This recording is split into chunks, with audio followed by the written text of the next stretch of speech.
গত ভিডিওতে আমি দেখিয়েছি রেলপথে নামখানা হয়ে কিভাবে গঙ্গাসাগর যেতে হয়। আজকে দেখাবো রেলপথে কাকদ্বীপ হয়ে কিভাবে গঙ্গাসাগর যেতে পারবেন। প্রথমে শিয়ালদা অথবা সোনারপুর থেকে আপনাকে ট্রেন ধরে আসতে হবে কাকদ্বীপ পর্যন্ত। আসতে সময় লাগবে সোনারপুর থেকে 2.5 ঘন্টা। স্টেশনের বাইরে এসে আপনি একটি টোটো অথবা ভ্যান নিন এবং 20 টাকার বিনিময়ে চলে আসুন এখানকার লঞ্চ অথবা ভেসেলের ঘাটে।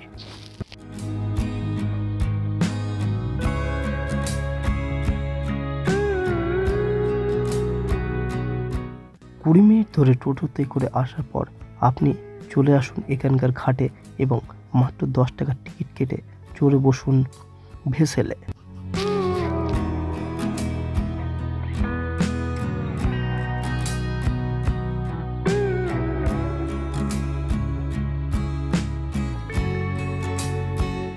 ভেসেলে প্রচুর পরিমাণে ভিড় হলেও আপনার কিন্তু প্রাপ্তি হিসাবে থাকবে এই সব পরিযায়ী পাখির দর্শন।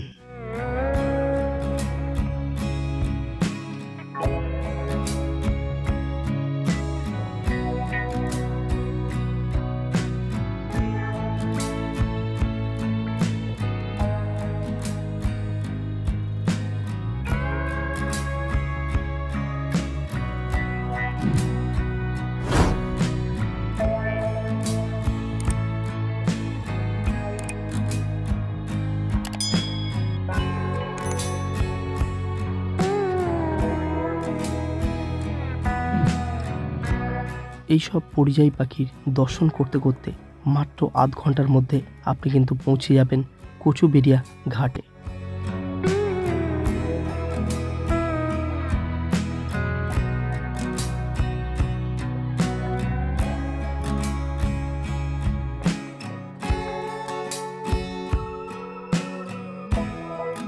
এই কচুবেড়িয়া ঘাট থেকে বেরিয়ে কিন্তু সামনে রয়েছে বিরাট বড় স্ট্যান্ড।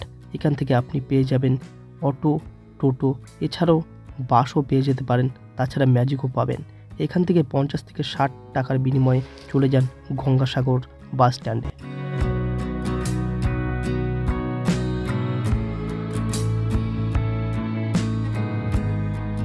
গঙ্গাসাগর বাস স্ট্যান্ড থেকে নেমে মাত্র 10 মিনিট হাঁটলেই কিন্তু আপনি পৌঁছে যাবেন আপনার গন্তব্যস্থল গঙ্গাসাগর অর্থাৎ কপিলমুনি আশ্রমের সামনে।